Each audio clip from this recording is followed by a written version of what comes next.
Hello. Hello. ଏବେ ଭୁଲିଗଲ ନା କଣ? ନାଇଁ ତ, ଭୁଲିବି କଣ ପାଇଁ? ଆଉ ତମେ କଣ ରାତିରେ ମେସେଜ କରି କହିଥିଲ, ମୁଁ ଟିକେ ଶୋଇ ଯାଇଥିଲି। ରାତିରେ? ହଁ, କିଛି ମନେ ନାହିଁ କି? ମୁଁ ତ ରାତିରେ କିଛି ମେସେଜ କରିନି ତମକୁ। ଆରେ ଏତେ ସାରା ମେସେଜ କଲ, ମତେ କହିଲ ମତେ କଲ୍ କରିବ, ମୁଁ କଲ୍ କଲି, ତମେ ପୁଣି କହୁଛ କଣ କିଛି ମେସେଜ କରିନି। କରିନି ୟାର, ସତରେ ମୁଁ ତମକୁ କିଛି ବି ମେସେଜ କରିନି। ଆରେ ତମେ ତ ମତେ ଇନଷ୍ଟାଗ୍ରାମରେ ବହୁତ ସାରା କିଛି କଥା କହିଛ କାଲି।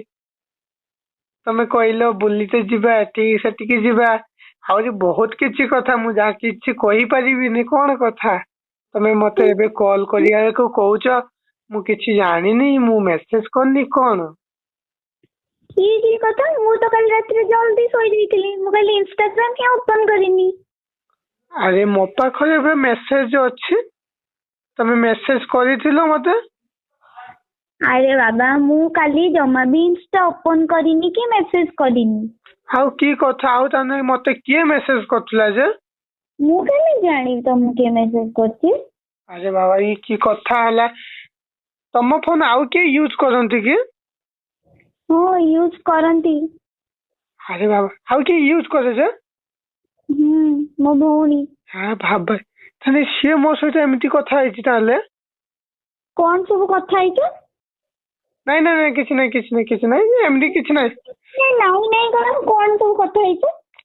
ମୁଁ ନାଇଁ ଜାଣିଛି ନାଇଁ, ସେ ନାଇଁ କହୁଥିଲେ, ନାଇଁ ହାଁ? ନାଇଁ, ମୁଁ ପଚାରୁଥିଲି ତମ ଭଉଣୀକୁ କଣ ସବୁ ପସନ୍ଦ, ଏମିତି କିଛି ପଚାରୁଥିଲି। ନା ନା ନା, କୁହ କଣ ସବୁ କଥା ହେଇଛ, କଣ ସବୁ କଥା ହେଇଛ? ମୁଁ ପୁଣି ଜାଣିନି, ତମେ କହିଲା ମୁଁ ଜାଣିଛି। ଏମିତି ସବୁ ଚାଲିଛି, ଭିତରେ ଭିତରେ ଖେଳ ଚାଲିଛି। ନାଇଁ ନାଇଁ, ତମେ ଯେମିତି ଭାବୁଛ ସେମିତି କିଛି ନାହିଁ। ଆରେ ସିଏ ମତେ ଭାଇ ସିଏ କଣ କରୁଛ, ଏମିତି ମତେ ମେସେଜ କହିଲା। ଆଉ ଆଚ୍ଛା, ମୁଁ ତାକୁ ଏବେ ଆଚ୍ଛା, ଏବେ ତମେ ଜାଣିନଥିଲ ମୁଁ ମେସେଜ କରିଥିଲି ବୋଲି ଜାଣିଥିଲ, ଏବେ କହୁଛ ଭାଇ। ତାହେଲେ ତମ ଇଣ୍ଟେନସନ ହିଁ କିଛି ଖରାପ ଲାଗୁଛି। ନାଇଁ ନାଇଁ, ପ୍ରଥମ କଥା ହେଲା ମୁଁ ଭାବିଲି ସିନା ତମେ ମେସେଜ କରୁଛ, ମୋ ଇଣ୍ଟରେଷ୍ଟ କେମିତି ଖରାପ ହବ ଯେ? ତମେ ଏବେ ମତେ କହିଲ କଣ ନା ତମ ଭଉଣୀ ଫୋନ ୟୁଜ କରେ, ମେସେଜ କରେ। ଆଉ ମୁଁ ଆଉ କଣ କହିପାରିବି? କିଛି ମୁଁ ଜାଣିନଥିଲି। ଯାହା ତ ହେଇସାରିଲାଣି, ଆଉ ଧରିଲେ କଣ ହବ ଯେ? ନା, ମୁଁ କିଛି ଜାଣିନି କଣ ସବୁ ମୋ ବିନା ଅନୁପସ୍ଥିତିରେ ଏମିତି ସବୁ ହଉଛି ତାହେଲେ। ଆରେ ତମେ ଦେଖ, ତମ ଫୋନ ତମେ ଆଉ ଜଣକୁ ଦବା କଣ ଠିକ? ଆଉ ଜଣେ ୟୁଜ କଲେ କଣ ଠିକ ଏଇଟା?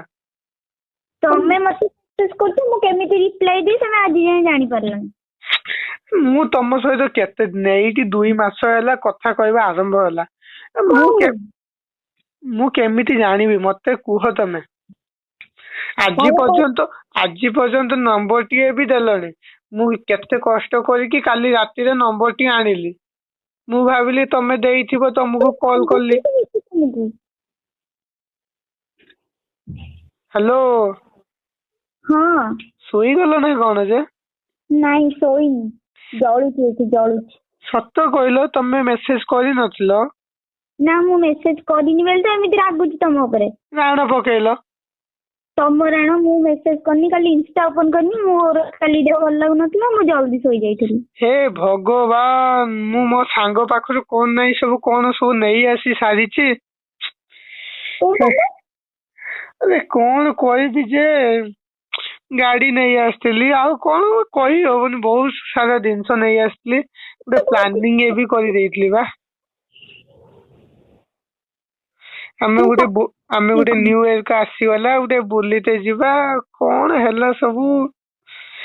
ତମ ଭଉଣୀକୁ ମୁଁ ଆଉ କିଛି କହିପାରିବିନି। କଥା ହେଲା ବେଳେ ଭାରି ଭଲରେ କହିପାରୁଥିଲା। ଆରେ ମୁଁ କେମିତି ଜାଣିବି ସିଏ ତମ ଭଉଣୀ ବୋଲି? କେମିତି ତମ ଜାଣିବି? ଆଇଡିରୁ ଯଦି ସିଏ ମତେ ମେସେଜ କରିକି କଥା ହେଲା, ମୁଁ କେମିତି ଜାଣିବି କହିଲ? କେମିତି ଜାଣିବ? ଏମିତି ଭଲ ପାଉଥିଲା, ମୋ ଚାଟିଂ ର କେମିତି ମୁଁ କେମିତି ଲେଖି ସେଟା ବି ଜାଣି ପାରିଲାନି। ମୋର ଭୁଲ ହେଇଯାଇଛି। ଯଦି ମୁଁ ମେସେଜ କରୁଛି, ତମେ ରାଗିବନି ହେଲା। ମତେ ଖରାପ ବି ଭାବିବନି ହେଲା। ଆଉ ତମ ଭଉଣୀ କି ଆଉ ଫୋନ କେବେ ଦବନି, ସେମିତି କଥା ହେଇଯାଉଛି। ସିଏ ବି ଟିକେ ଜାଣିବା ଦରକାର ନା, ମୋ ଦିଦି ଫୋନ ରୁ ଜଣଙ୍କ ସହିତ କଥା ହେଇଯାଉଛି।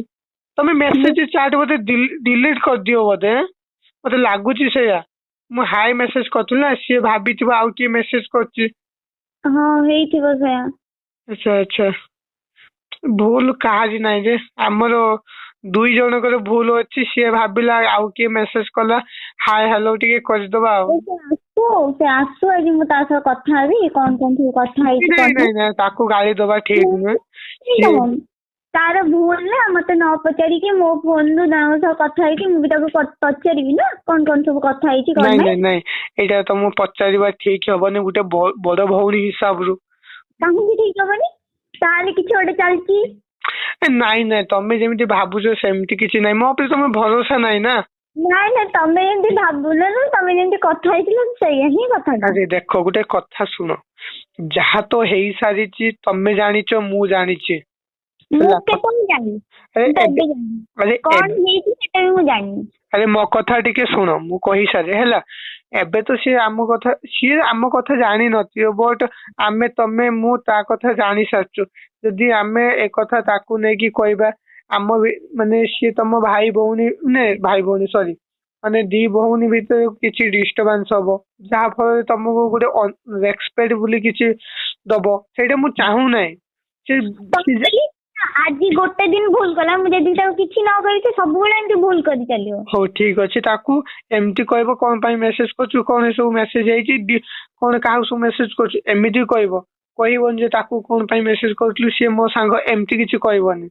ହଉ ଆଚ୍ଛା ମୁଁ ବୁଝିଲି ମୁଁ ତ ତା କଥା ବୁଝିବି ହେଲେ ତମେ କଣ କଥା ହେଇଥିଲ ଟିକେ କହୁନୁ। ଶୁଣ ସାନ ଭଉଣୀ ମାନେ ଏମିତି କିଛି କରିଦିଅନ୍ତି ଭାଇ ମାନେ ବି କରିଦିଅନ୍ତି। ତାଙ୍କୁ କିଛି ଏମିତି କିଛି କହିବନି ସେ ଯେମିତି ଭୁଲ ଷ୍ଟେପ ନେବେ ବୁଝିଲ ତ। ହଁ ବୁଝୁଛି। ମତେ ସତ କହିଲ ମତେ ତ ଭରସା ଅଛି ତମ ଭଉଣୀ ଉପରେ। ମତେ ସତ କହିଲ ମୋ ରାଣ ଖାଇକି କହିଲ ସେ ସବୁ ତମେ ମେସେଜ କରିଥିଲ ନା। ମୁଁ କରିନି ତ। ମୁଁ କାଇଁ କରିବି ମୁଁ କହୁଛି ପରା ମୁଁ ଶୋଇଯାଇଥିଲି। ହଉ ମୁଁ ଯାହାବି କରିଛି ମୁଁ ଭୁଲ ମାଗି ଦଉଛି ତମକୁ ହେଲା। ତାକୁ କିଛି କହିବନି ହେଲା। ମୁଁ ନା ଚାହୁଁନାହିଁ ସିଏ କିଛି ଆମ ଦି ଜଣଙ୍କ ଭିତରୁ ନେଇକି କିଛି ଡିଷ୍ଟର୍ବାନ୍ସ ତା ଭିତରେ ବି ହଉ। ଛାଡ ସେ ଯାହା ଭୁଲ କରିଦେଇଛି ଆମ ସାନ ଭଉଣୀ ଗୋଟେ ହବ ସିଏ ତା ଭୁଲକୁ ଧରନି ହେଲା। ତାକୁ ତ ମୁଁ ମାଫ କରିଦେବି ହଉ ହେଲେ ଠିକ ଏବେ କଣ କରାଯିବ କୁହ। କଣ ଶୁଭିଲାନି ମତେ। ଏବେ କଣ କରାଯିବ କୁହ। କଣ କରାଯିବ ଆଉ ତ କିଛି ଉପାୟ ନାହିଁ ଯାହା ହେଇସାରିଲାଣି ଆଉ କହିଲେ କଣ ହବ ଯେ। ଆଉ ତମେ ଏଇ କଥାକୁ ଧରିକି ବସିଲେ ହବ ନା। ଆଁ ତମେ ଗୋଟେ ଆଉ ବଢିଲା ସଢିଲା ଛୁଆ ଏତେ ବଡ ହେଲଣି ତମେ କଣ କହିବ ମତେ କଣ କରିବ ମୋ ସହିତ କହିଲ ଦେଖିଆ ମତେ କଣ କରିବ ଗାଳି ଦବ ନା କଣ। ଆଉ କଥା ତ ସରିଲାଣି ଆଉ ଧରିକି ବସିଲେ କି ଲାଭ। ହୁଁ ହଉ ରାଗନି ଆଉ କଣ କହୁଛ। ଆଉ କଣ ଖିଆ ପିଆ ହେଲାଣି ମୋ ଯାହା ତ ତମ ଭଉଣୀ କଥା ହେଇଥିଲା କହିବା ପାଇଁ ମୋ ପାଟିରେ ଶବ୍ଦ ବାହାରିବନି ଆଉ ଛାଡ। କାଲି ମୋ ଭଉଣୀ ନୁହଁ ମୁଁ ହିଁ କଥା ହେଇଗଲି। ଶୁଭିଲାଣି କଣ କହିଲ। କାଲି ମୋ ଭଉଣୀ ନୁହେଁ ମୁଁ ହିଁ କଥା ହେଇଥିଲି। ଆଉ ତମେ କଥା ହେଇଛ ମୁଁ କଲ୍ କରିବା ବେଳକୁ ଏମିତି ସବୁ କଥା ହଉଛ। ଆରେ ମୁଁ ଦେଖୁଥିବି ତମେ କେତେ ସପୋର୍ଟ କରୁଛ ମତେ। ମାନେ ତମେ ଏଇ ଭଳିଆ ତଳକୁ ଏବେ ଖସିଗଲ ନିଜ ଭଉଣୀ ନାଁରେ ଏମିତି ବି କହିଦେଲ ମଜାକ କରିବା ଚକରରେ ମୁଁ କେତେ ସିରିୟସ ହେଇକି ବସିଛି ଜାଣିଛ ନା ଏବେ ମୋ ଆରେ ମୁଣ୍ଡ ଏବେ ଗରମ ହେଇଯାଇଥିଲା। ଆରେ ଲାଇଫ ରେ ବେଳେ ବେଳେ ସିରିୟସନେସ ଆସିବା କଥା।